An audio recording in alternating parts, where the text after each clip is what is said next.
About your finances this evening because of the state of the economy. Let's go right back to the phones. Chris is online, and she's got a mortgage issue, which so many of us do. Chris, welcome to Politics Tonight. Hi, Paul. How are you? I'm great. Go ahead. I have a question about underwater mortgages. My first mortgage is not underwater, but when combined with my home equity loan, it is by quite a bit, about $90,000.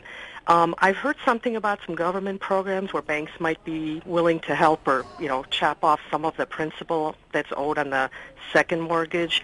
Is that possible, or is it better to walk away? Yeah, banks are so helpful these days. Julie Murphy-Casserly, what's your thought about it? It's not what I'm reading. No, I am not familiar with the program. Not that there's not one out there, but I'm not familiar with it. But really, what you have to do with the home equity lines today is you have to look and see, is it a variable interest loan or is it a fixed rate loan? Because where your risk is that as interest rates start going up, you don't want that monthly payment to keep going up. And so if you're not able to refinance, then what you want to make sure that you do is start to add more into principal to get that thing paid down to hedge against interest rates going up. All right, let's go to another caller. We've got Steve online. Steve, welcome to Politics Tonight. We're going to try and get in as many of you as you can. Go ahead, please, with your question. Steve, go ahead. Yes, I have a question concerning debt-to-rate ratios. Okay.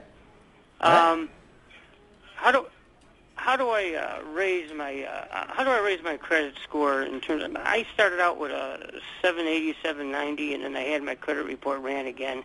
It went down to like a 620, and I'm like, I pay all my creditors, and I'm wondering, they keep sending me offers. Okay, let's find out. Let's go to 𝐾𝐻_𝙪𝙧 and get you an answer. There are many things you can do to try to improve your credit score. One thing you have to be aware of, some people think as long as you're just paying your minimums every month, you're fine. That's not true. What they're looking at are things like, let's say you are allowed on all your credit cards a total of $10,000 to charge. Well, if you charge the full $10,000, you look terrible on paper. So you want to keep it down to maybe just a third of what you're allowed to charge across the board on all your credit cards. That will help a lot. And that's the most important thing you can do in addition to paying your credit cards off on time. There are also a lot of different things that bring your credit score down that you never think of. So for example, you know how some companies will say they're going to give you a 0% loan for a year if you buy furniture or flooring? Well, that loan usually comes from a finance company.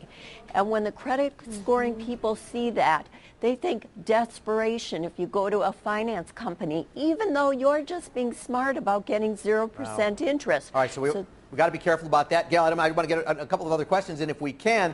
And let me go to you, Julie. A young couple wants to buy a home. They're going to put 3% down, Ryan on Facebook says, but the bank says we want you to have $25,000 in the bank. How are young people supposed to get ahead? You're a financial planner. Well, right now today there's a lot of parents that are sitting on a lot of cash, and so when I've had to come up with creative solutions for my younger clients, it's about saying, hey, mom and dad, can you help to collateralize this and maybe go on a joint account with us? And even if it's not the children's money, that at least gives them the basis so that the asset can be tapped for them to qualify for a mortgage to be able to move forward. I think that's a great creative solution. All right, 𝐾𝐻_𝙪𝙧, what do we expect the Fed to do tomorrow? There's hope. I mean, stocks have gone up a little bit thinking they're going to do something stimulative. This is really a funny thing because one group of people is waiting for Ben Bernanke to come to the rescue and to do something stimulative. And the idea is that if he does, the stock market will shoot up because people will think Dad's coming to save us again. But there's another group of people that will be scared if he does something to save us again, because the last thing he did didn't really help that much, and it added to the financial problems that the country is facing. So I got to give you 5 seconds. What do you think they'll do?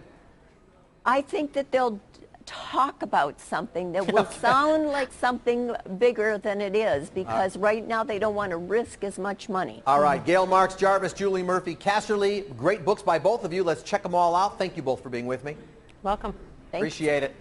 We'll have to do this again, and hope you'll join us tomorrow. My guest, Don Lemon, CNN author.